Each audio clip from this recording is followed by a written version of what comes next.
Hello everyone and thanks for watching Edupedia World Videos. Today we are going to study an important component of human resource management which is known as wages and compensation. What are these wages? In simple terms, we can say that it is monetary evaluation of your services to the organization you're working. You are hired according to your qualification and experience and you are paid for your skill sets. The basic purpose of wage and salary administration is to establish and maintain an equitable wage and salary structure.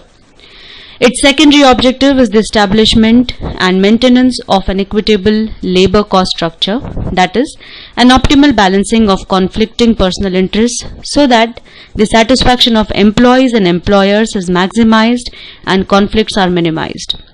The wage and salary administration is concerned with the financial aspects of needs, motivation and rewards. Managers therefore analyze and interpret the needs of their employees so that rewards can be individually designed to satisfy these aspects of needs. It has been rightly said, people do what they do to satisfy some need, and before they do anything, they look for a reward or payoff. Wage and salary administration refers to the establishment and implementation of sound policies and practices of employee compensation. It includes such areas as job evaluation, surveys of wage and salaries, analysis and relevant organizational problems, development and maintenance of wage structure, profit sharing, incentives, control of compensation cost, and other related items. A sound wage and salary administration tries to achieve the objectives of paying to the employees the relevant compensation, eliminating the chances of favoritism, sequencing the jobs and lines of promotion, and also dealing with the trade unions so that they can explain the basis of the wage program. It reduces the likelihood of friction and grievances over the wage inequities. It enhances an employee's morale and motivation because adequate and fairly administered wages are basic to the wants and needs.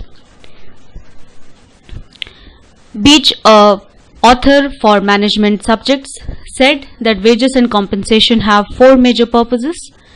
Number 1, to recruit persons for a firm. Number 2, to control the payroll cost. Number 3, to satisfy people, to reduce the incidence of quitting grievances and fractions over pay. Number 4, to motivate people to perform better. Wages are defined as a regular payment earned for work and services. An employer gives the remuneration to an employee in exchange of the work done.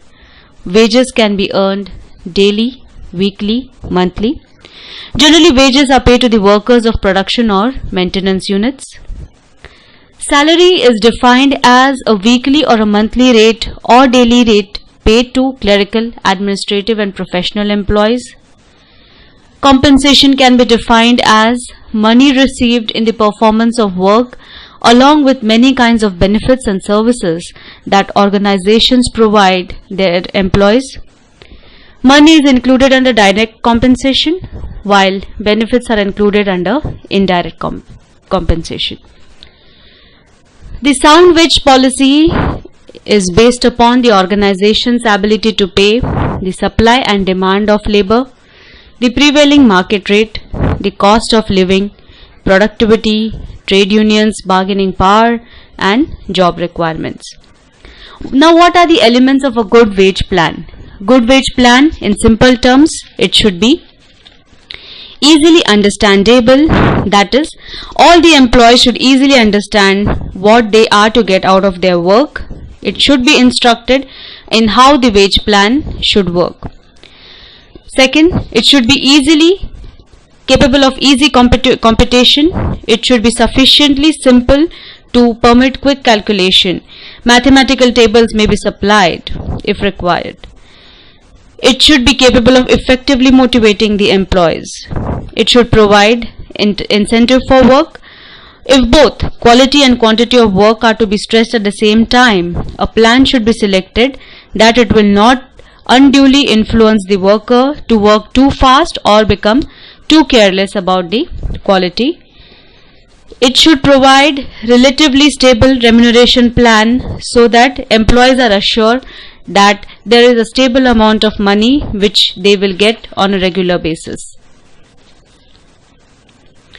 Now, different people and different authors and different labor laws have defined wages. Here in Indian context, as far as labor laws are concerned, there are different definitions given under each act. We shall study them at depth. Now, wages in its widest sense, it means any economic compensation paid to the employer under some contract to his workers for the services rendered by them. Therefore, it would include family allowance, relief pay, financial support or other benefit. But in the narrower sense, wages are the price paid for the services of labor in the process of production and include only the performance wages. They are composed of two parts, the wages and the allowances.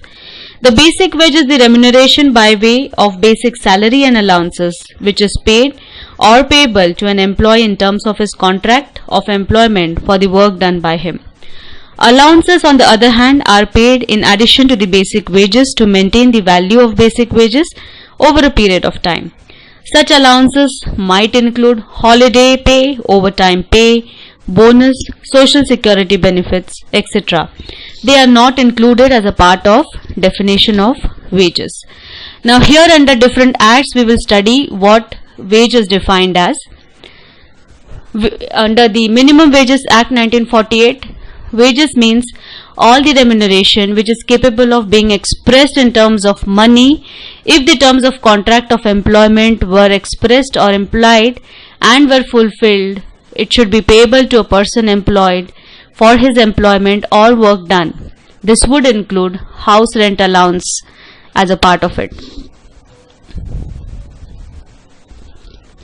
Now what it does not include: any accommodation, supply of light, water, medical attendance, any other amenity or any service excluded by general or special order of the appropriate government, any contribution paid by the employer to a pension plan or provident fund or under any scheme of social insurance and travelling allowance.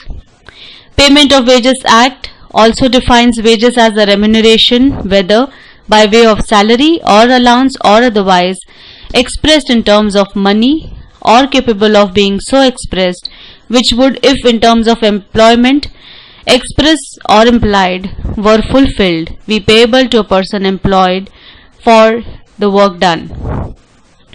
It also includes any remuneration payable under any award or settlement between the parties or orders of a court, any remuneration in respect of overtime work or holidays or any leave period, any additional remuneration whether called a bonus or by any other name, any sum to which the person is entitled under any scheme framed by law for time being in force.